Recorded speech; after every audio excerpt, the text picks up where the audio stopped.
The alarm sounds rang through every corner of the Vorthak command center. Red lights flashed on walls made of smooth metal. Tejo stood in front of a large screen that showed their dying world. His 6 arms moved quickly across the control panels as he tried to find some hope in the numbers. There was none. "Commander, they have broken through Sector 7, said his aide. The young Vorthak's voice shook with fear. "The Devourers are moving faster than we thought." Tejo looked at the screen again. Bright spots of light showed where his ships were fighting. The spots were getting smaller. Each one that disappeared meant another ship was gone forever. Another crew that would never go home. "How many ships do we have left?" he asked. 47, sir. Down from 300 this morning. The Devourers had come to their system 3 days ago. At first, the Vorthak thought they could fight them off. They had good weapons and brave soldiers. Their empire had lasted for 1,000 years. They had defeated pirates, rebels, and other enemies. But the Devourers were different. The crystal creatures did not want their land or their wealth. They did not want to rule over them or make them slaves. The Devourers wanted something worse. They wanted to eat everything. Every bit of energy. Every spark of life, every warm thing that moved or grew or breathed. When they were done, worlds became cold and dead. Nothing could live there again. Across the command center, Hee-Jin worked at her station. She was the smartest scientist the Vorthak had. For 3 days, she had searched through all their records and data. She looked for any way to stop the Devourers or slow them down. Her large eyes were red from lack of sleep. "Hee-Jin, tell me you found something," Tejo said as he walked over to her station. She looked up at him with tired eyes. "I found something, but it is not good news. Show me." Hee-Jin pressed some buttons and the big screen changed. Now it showed a map of their part of the galaxy. Many star systems were marked in red. "These are all the places where the Devourers have been," she said. 27 different worlds. All of them are gone now, cold and empty. What happened to the people who lived there? They tried to fight. They tried to run. They tried to hide. Nothing worked. Some sent out warning messages before the end. They all said the same thing. The Devourers cannot be stopped. Tejo felt sick. His people had always been proud and strong. They built great cities and fast ships. They made art and music that was beautiful. They helped other species and made friends across the stars. Now all of that would be gone in a few hours. "Is there anything else?" he asked. Hee-Jin looked at her screen again. "There is one strange thing. Look at this." She pointed to an area on the star map. It was far from where they were, in a distant arm of the galaxy. The Devourers went through this area 6 months ago, but look what happened. The map showed that the Devourers had moved through that region, but then something odd happened. Their path changed direction. Instead of eating everything in their way, they had gone around a small group of star systems. "Why did they go around?" Tejo asked. "I do not know. No one has ever seen them change direction before. They always eat everything they find. What is in those systems they avoided?" Hee-Jin pressed more buttons. New information came up on the screen. The systems belong to a young species. They call themselves humans. They only started traveling to other stars about 50 years ago. Very new compared to most of us. How could a young species make the Devourers go away? I do not know. It makes no sense. Every other species that met the Devourers was eaten within hours. But these humans are still there. Still alive, Tejo stared at the screen. A crazy idea started to form in his mind. Can we send a message to these humans? We could try. But Commander, what would be the point? They are very far away. Even if they wanted to help us, they could never get here in time. Another alarm started ringing. A voice came over the speakers. All ships, all ships. The enemy has broken through sectors 5 and 6. They are moving toward the capital city. Through the big windows of the command center, Tejo could see his world below. Cities full of his people. Schools where children learned. Hospitals where doctors saved lives. Parks where families played together. Museums full of art and history. All of it would be gone by tomorrow. He made his decision. Send the message. Tell these humans what is happening to us. What should we say? Tejo thought for a moment. Tell them who we are. Tell them that we are about to die. Ask them. Ask them how they made the Devourers go away. Hee-Jin worked quickly on her controls. Message sent, Commander. But it will take days to reach them. We do not have days, I know. More reports came in. The Devourers were moving faster now. They had eaten the outer cities. Millions of his people were already gone. The main fleet was falling back to make a last stand around the capital. Teho picked up his weapon and put on his armor. I am going to join the fight. Commander, you should stay here. The command center is safer. My place is with my ships and my people. If we are going to die, we die fighting. He started to walk toward the door, then stopped. Hee-jin, keep listening for any reply from the humans. Maybe they will have some advice. Some idea we have not tried. Yes, Commander. Teho left the command center and went to his ship. As he flew toward the battle, he looked back at his world one more time. He had been born on that world. His children lived there. His parents were buried there. Soon it would all be gone. But somewhere far away, a young species had done something impossible. They had made the Devourers change their path. Maybe, just maybe, they would have some wisdom to share. Even if it came too late to save anyone. The battle was getting closer. The crystal ships of the Devourers filled the sky like angry stars. His own ships looked small and weak next to them. But they would fight anyway. It was what his people did. Behind him, in the command center, Hee-jin kept working. She sent more detailed messages to the humans. She told them everything the Vorthak knew about the Devourers. She included pictures and data and recordings of battles. If these humans really had found a way to deal with the crystal creatures, they would need all the information she could give them. The last message she sent was simple. Please, if you know how to stop them, tell us quickly. We do not have much time left. Then she closed her station and went to join the evacuation of the command center. Outside, the sky was full of fire and death. The end was coming fast, but in the deep space between stars, her messages flew toward a small blue and green world, where a young species was about to prove that sometimes the newest voice in the galaxy could speak the loudest. Woo-bin stared at his ship's scanner in disbelief. He rubbed his eyes and looked again. The readings were still the same. So Young, are you seeing this? He called to his partner. So Young floated over from her station. Their scout ship was small, built for speed and hiding rather than fighting. They had been sent to learn more about the humans before the Vorthak's final battle. The trip had taken 2 days of hard flying. What am I looking at? She asked, studying the scanner. Those are human ships, Woo-bin said, pointing at the screen. But look what they are doing. The scanner showed a group of human vessels near a large asteroid. The asteroid was covered in the same crystal growths that marked Devourer feeding sites. But instead of being cold and dead, the crystals were glowing softly, and the humans were talking to them. That cannot be right, So Young said. No one talks to the Devourers. They just eat everything. Look at the energy readings. The crystals are not feeding. They are just sitting there. Like they are waiting. So Young checked their translation software. I am picking up human radio signals. They are using some kind of mathematical language, numbers and patterns. Can you understand it? Some of it. They seem to be giving directions, like they are telling the crystals how to get somewhere. Woo-bin could not believe what he was hearing. Every species in the galaxy feared the Devourers. They were death itself, eating worlds and leaving nothing behind. But these humans were giving them directions like they were lost tourists. We need to get closer, he said. Are you crazy? If the Devourers notice us. Look at them, So Young. They are not acting like Devourers. They are just floating there listening to the humans. I think we are safe. So Young was not convinced, but she helped him steer their ship closer. They moved slowly and carefully, ready to run if the crystals turned toward them. As they got closer, they could hear the human radio signals more clearly. A calm voice was speaking in the mathematical language. Translation coming through now, So Young said. The human is saying, the path home is through the 7th dimensional fold. We have prepared a gateway at coordinates. Gateway? Woo-bin interrupted. What kind of gateway? Before So Young could answer, a new voice came over their radio. It was speaking in perfect Vorthak language. Unknown vessel, this is Human Fleet Captain Minho. We see you on our scanners. Are you here to help with the relocation? Woo-bin and So Young looked at each other. The human had spoken to them directly in their own language. How was that possible? Woo-bin pressed the radio button with a shaking hand. This is Scout Ship 7 of the Vorthak Empire. We are here to learn. Our world is under attack by the Devourers. Oh, you mean the Crystal Friends?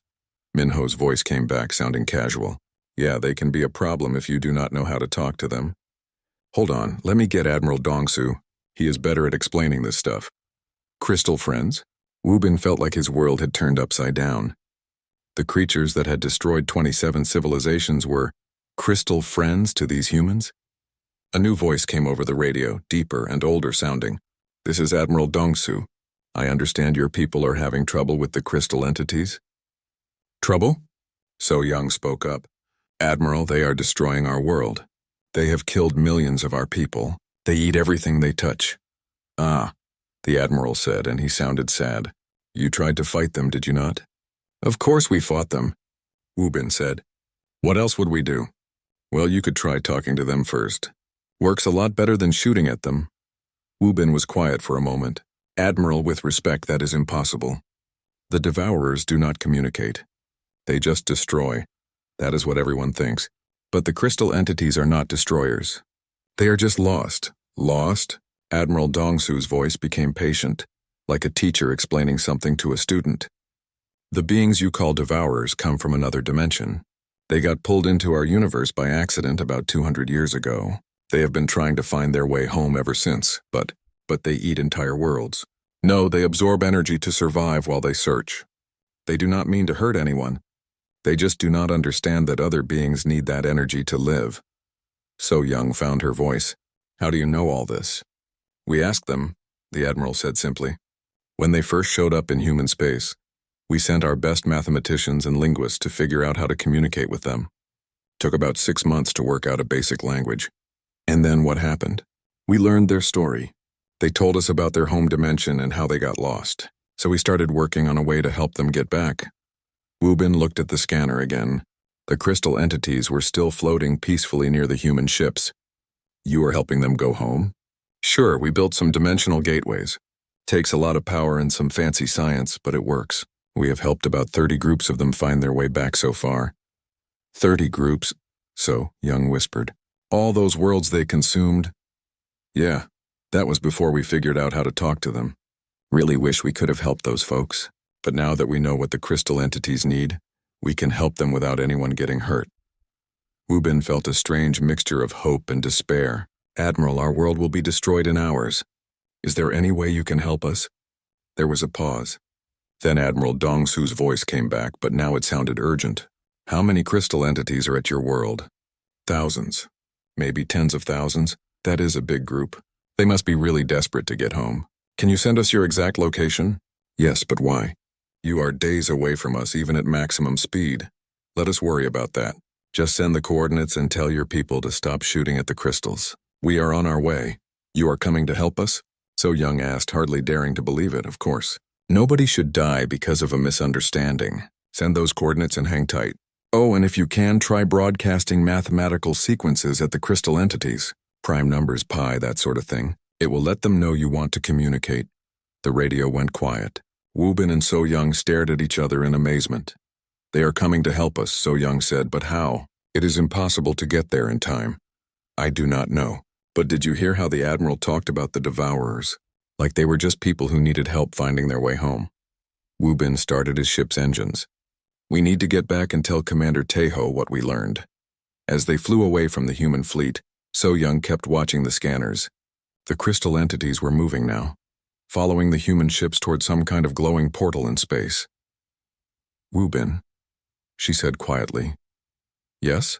What if we have been wrong about everything? What if there are no monsters in the universe? What if there are just people who do not understand each other?" Wu Bin thought about that as they jumped to faster than light speed, racing back to their dying world with the most impossible news in the history of their species. Behind them, the last group of crystal entities disappeared through the gateway, finally going home after 200 years of being lost in a strange universe. And somewhere in human space, ships were already moving toward a small world where people had never learned that some problems could be solved with kindness instead of weapons. Elder Jiwoo walked slowly through the halls of the Great Archive. Her footsteps echoed in the empty corridors. Most of the building was dark now.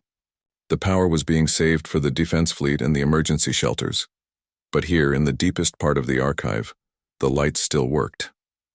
Here was everything the Vorthak people had ever been, every book they had written, every song they had sung, every discovery they had made. Thousands of years of history and culture, all stored in crystal memory banks. Soon it would all be gone. Jiwoo stopped in front of a large recording device. She had been the chief diplomat of the Vorthak Empire for 40 years. She had made peace between warring worlds, She had negotiated trade agreements that helped billions of people. She had spent her life bringing different species together. Now she would make her final speech. Behind her, technicians worked quickly to prepare the transmission equipment. They would use every communication relay in the Empire to send her message as far as possible into space. It would be the last thing the Vorthak ever said to the universe. Elder Jiwoo called one of the technicians. "We are ready when you are." She nodded and sat down in front of the recording device. For a moment, she looked at the camera without speaking. "What did you say when your entire species was about to end? How did you sum up 1,000 years of civilization in one message?" She took a breath and began. "My name is Jiwoo of the Vorthak Empire. I am speaking to anyone who can hear this message. In a few hours, my people will be extinct. Our worlds will be cold and empty. Our voices will be silent forever." She paused, gathering her thoughts. "We do not ask for help. We know it is too late for that. The entities you might call the Devourers have come to our last world. We have fought them for 3 days with everything we had. Our ships are broken. Our weapons are useless. Our bravest soldiers have given their lives, but it was not enough."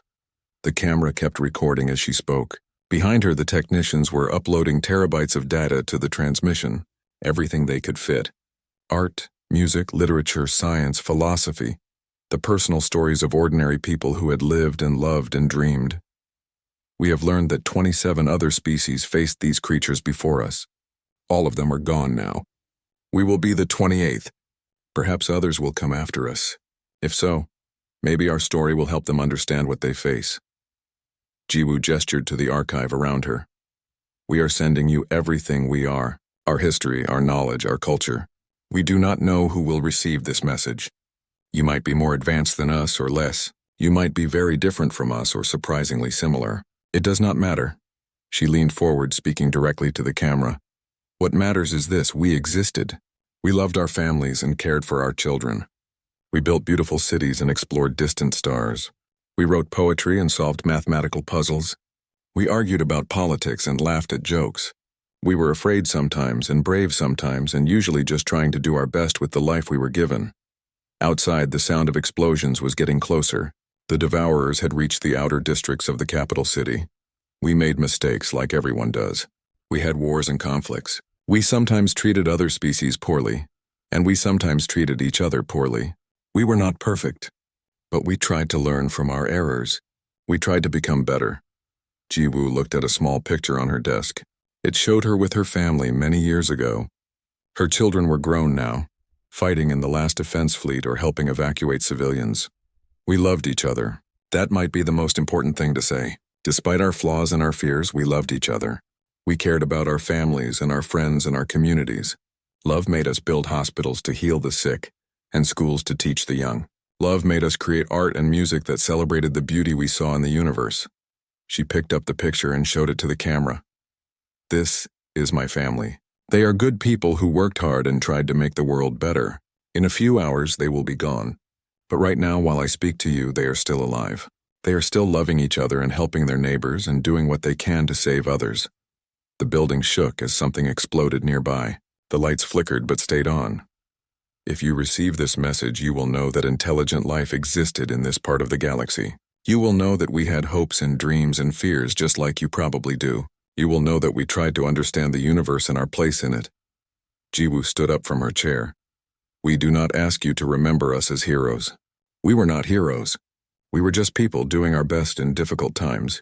But if you could remember us at all, that would be enough. If somewhere in the universe someone knows that the Vorthak people once lived and loved and tried to make their corner of existence a little bit better, then we will not have truly died." She walked closer to the camera. "To whoever finds this message, be kind to each other. Help those who need help. Try to understand those who are different from you. Do not let fear make you cruel.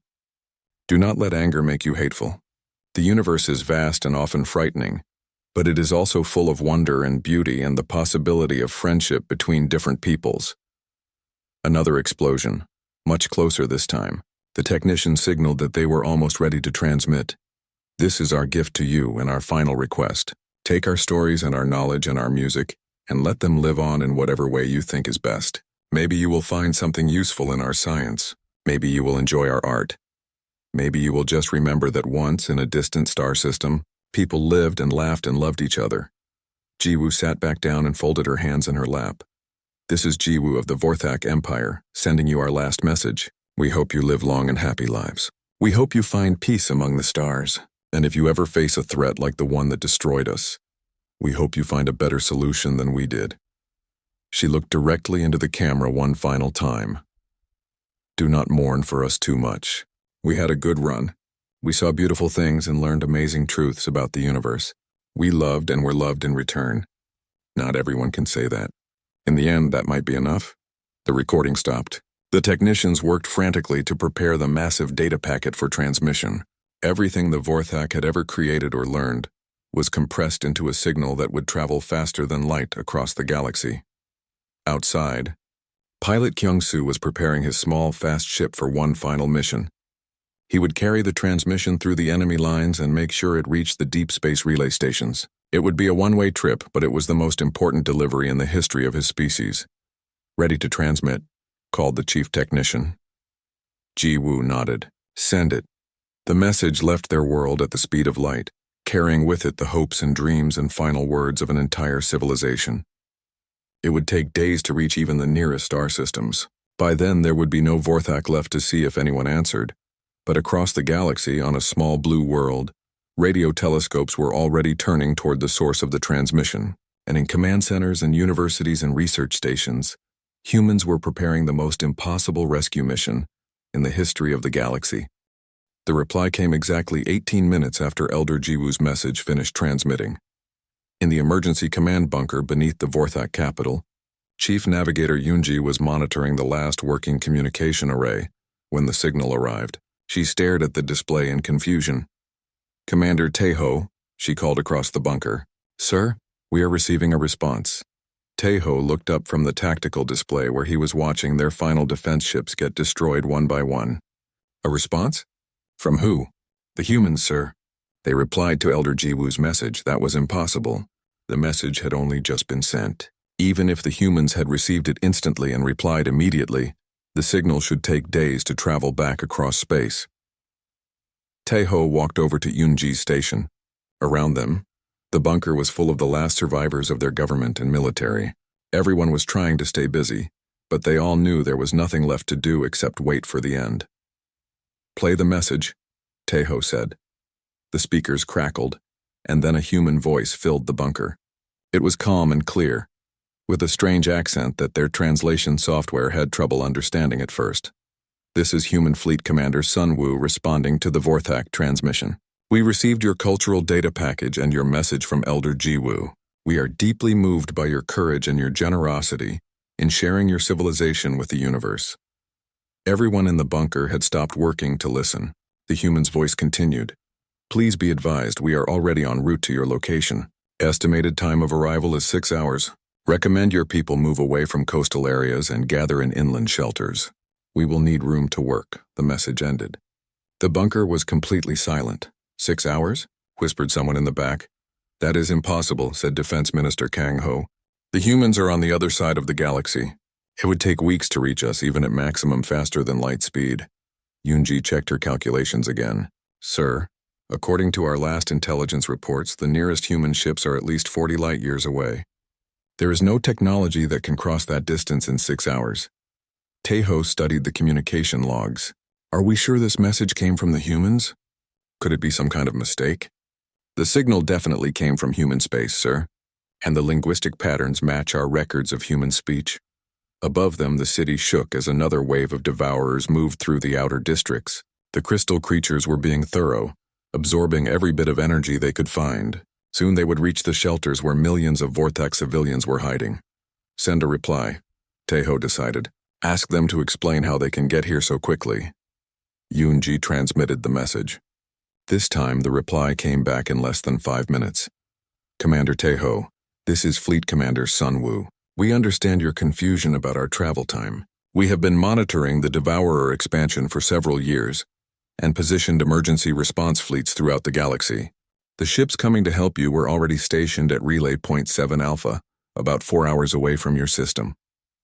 Taeho and his staff looked at each other in amazement.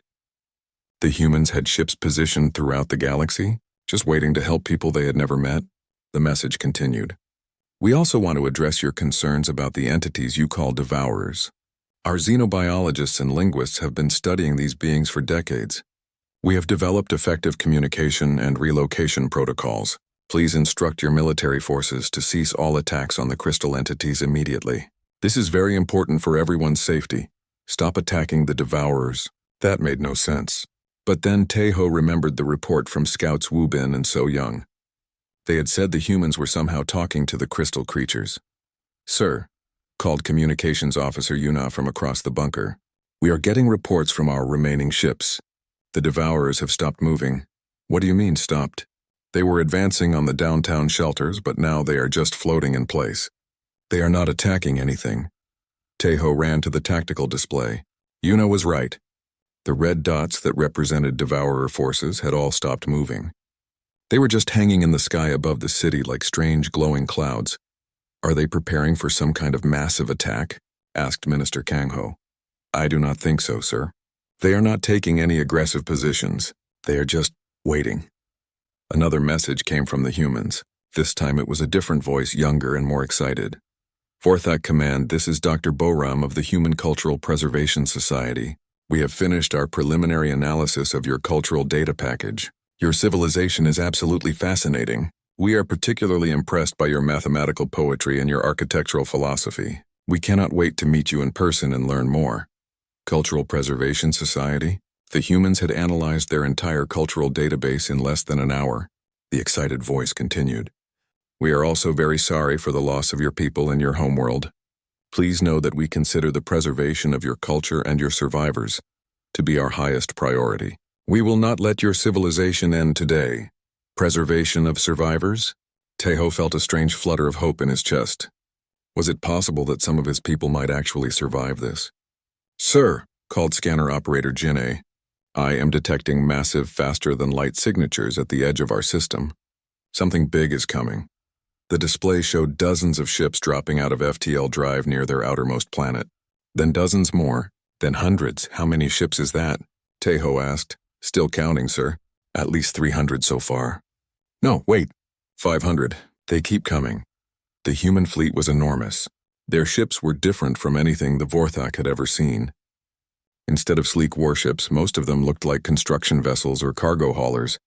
Some were clearly medical ships with the Red Cross symbol that humans used for healing. Commander, Yunji called out, we are receiving a transmission from the lead human ship. Put it on speakers. A new voice filled the bunker, older and more authoritative than the others. Vorthak Command. This is Admiral Jae Hyun of the Human Emergency Response Fleet. We have arrived at your system and are beginning operations immediately. Please be advised that the crystal entities in your atmosphere are now under our communication protocols. They will not harm any more of your people. As if to prove his words, the tactical display showed the devourer forces beginning to move again. But instead of advancing on the city, they were rising up into the sky, moving away from populated areas. How are you doing that? Taeho asked over the radio. We are explaining the situation to them, Admiral Jae-hyun replied. They understand now that there are people on your world who need the energy they were absorbing. They are very sorry for the misunderstanding. Sorry? The devourers were sorry? Admiral, Taeho said carefully. Our scouts reported that you have helped these creatures before. Is it true that they are not trying to destroy us? That is correct, Commander. The crystal entities are refugees from another dimension. They have been lost in our universe for about 200 years trying to find their way home. They absorb energy to survive, but they do not understand that other beings need that same energy to live. So they have been killing entire civilizations by accident? Unfortunately, yes. But we can fix this. We are building a dimensional gateway in your outer system right now. Once it is complete, we can help all of the crystal entities return to their home dimension. They will never have to absorb energy from inhabited worlds again. Taeho sat down heavily in his command chair. Millions of his people were dead because of a misunderstanding. The crystal creatures had not been evil monsters. They had just been lost and scared and trying to survive. Admiral, he said quietly, what about my people? The survivors? We are setting up evacuation procedures now. Our colony ships can accommodate about 2 million people initially. We have already identified 3 suitable worlds where you can rebuild your civilization. If you prefer, we can also help you terraform new worlds to your exact specifications. 2 million people. There were still about 3 million Vorthak alive on the planet. Not everyone would make it, but most of them would. Most of them would live. Admiral, why are you doing this? You do not know us. We have nothing to offer you in return. Admiral Jae-hyun's voice was quiet for a moment. Then he said, Commander, we listened to Elder Jiwoo's message.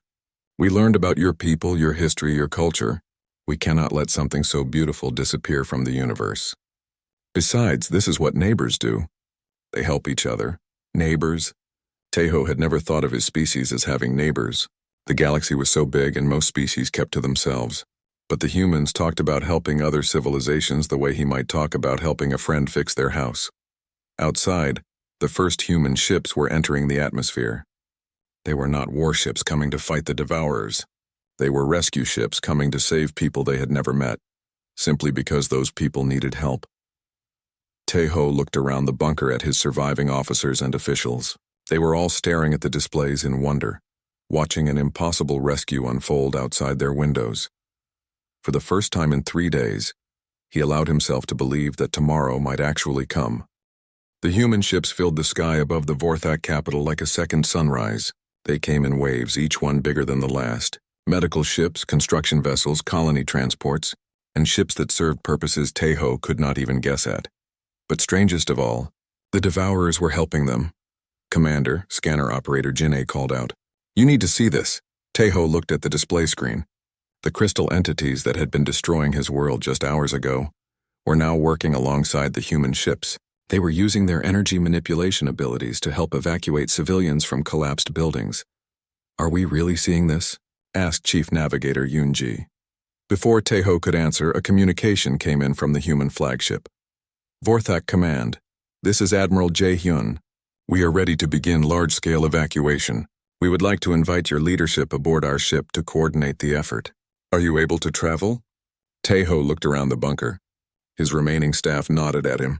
They all wanted to see this impossible rescue operation up close. We will be there, Admiral. 20 minutes later, Taeho and his senior officers were aboard a human transport, flying up toward the massive flagship.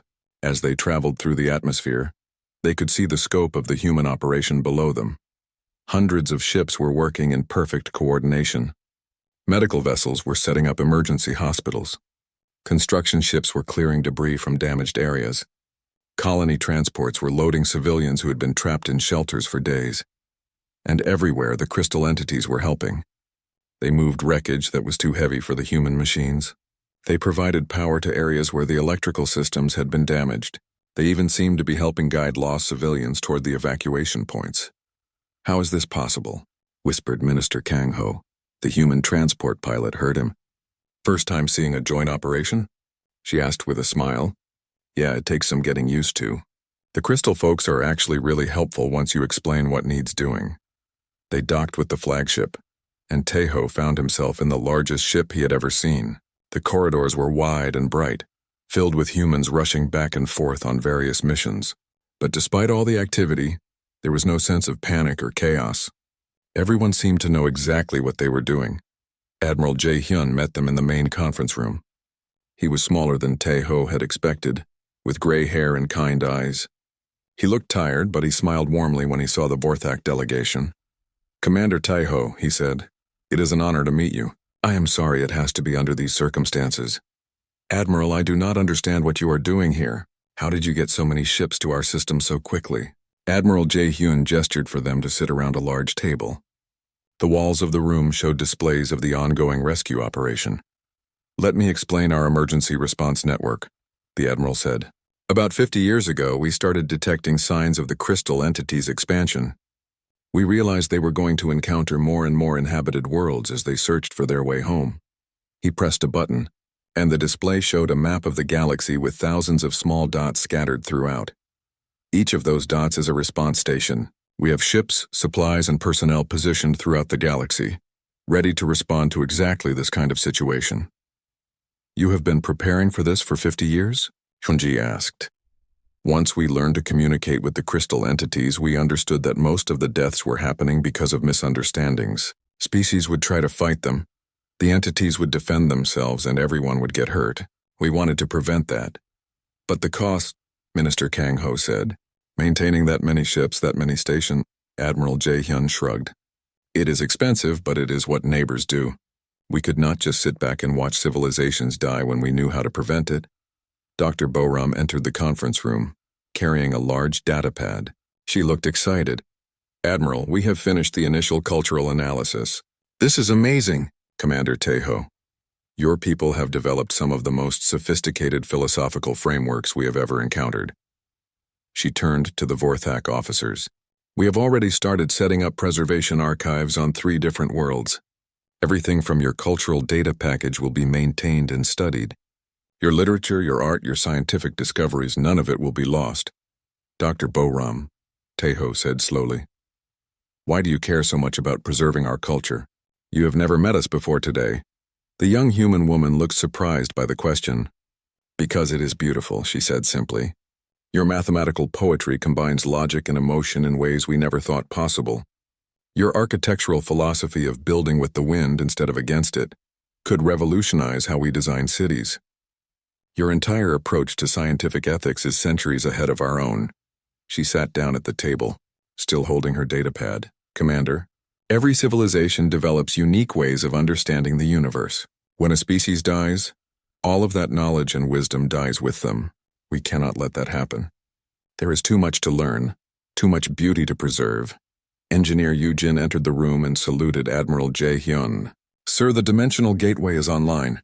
We are ready to begin relocating the crystal entities. Excellent. How long for full relocation? About 6 hours, sir. They seem eager to go home. Admiral Jae-hyun turned back to the Vorthak officers. Would you like to see this? It might give you some closure to watch them leave. They moved to the ship's observation deck. Through the large windows, they could see a strange structure hanging in space near the edge of their solar system. It looked like a ring made of light, spinning slowly in the darkness. That is the dimensional gateway, Yoo-jin explained. It creates a temporary connection between our universe and the crystal entity's home dimension. As they watched, streams of crystal entities began flowing toward the gateway. There were thousands of them, maybe tens of thousands. They moved in long, graceful lines like schools of fish made of living starlight. They look happy, Yoonji observed. They are, said Dr. Boram. We have been monitoring their communication patterns. They are excited to see their families again. Many of them have been lost for decades. The crystal entities disappeared through the gateway in waves. Each group that passed through sent back flashes of light that the humans said were messages of gratitude. They wanted me to tell you something, Dr. Boram said to Taeho. They are sorry for what happened to your people. They did not understand that you needed the energy they were absorbing. They wish they could bring back those who were lost. Taeho watched the last of the creatures vanish through the gateway. The ring of light flickered and disappeared, leaving empty space behind. It is strange, he said. I hated them so much. They killed my people, destroyed my world. But now I just feel sad for them. They were lost and frightened just like we were. Admiral Jae-hyun nodded. That is usually how these situations end, once everyone understands what really happened. Refugee Coordinator In-ho approached their group. Admiral, we have completed the evacuation of the capital city. Total survivors 2.7 million. They are being distributed among our colony ships for temporary housing. What happens now? Taeho asked. Now we find you a new home, In-ho said. We have already identified several suitable worlds. One of them is very similar to your original planet. Same gravity, similar atmosphere, even comparable seasonal patterns. How long will it take to prepare these worlds for settlement? In-ho and Admiral Jae-hyun exchanged glances. Commander, the Admiral said, we may have some good news about that. Admiral Seung-ho, would you join us, please? A new human approached them wearing a different uniform. She was younger than Admiral Jae-hyun, with short black hair and a confident smile. Commander Taeho, she said, I am Admiral Seung-ho of the Human Terraforming Command.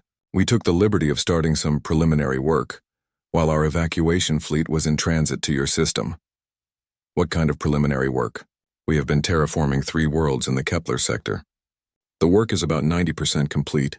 We should have them ready for settlement in about 2 weeks. Taeho stared at her. You have been terraforming worlds for us? But you only learned about our situation a few hours ago. Admiral Sung-Ho looked confused. Commander, we received Elder Jiwoo's cultural data package hours ago. It contained detailed information about your environmental needs, your agricultural requirements, even your preferences for city planning and architecture. We started preparing suitable worlds as soon as we analyzed the data. In a few hours, you analyzed our entire civilization and started building new worlds for us? Well, yes. That is what the Emergency Response Network is for. Minister Kang Ho spoke up. Admiral, how much is this costing your people? The ships? The terraforming, the resources you are using to help us? Admiral Seung Ho shrugged. Minister, how much does it cost you to help a neighbor whose house is on fire? You do not think about the cost. You just help. She gestured toward the windows where human ships continued their rescue operations. Besides, this is not charity. Your people have knowledge and skills that will benefit everyone. Your mathematical poetry could revolutionize our computer algorithms.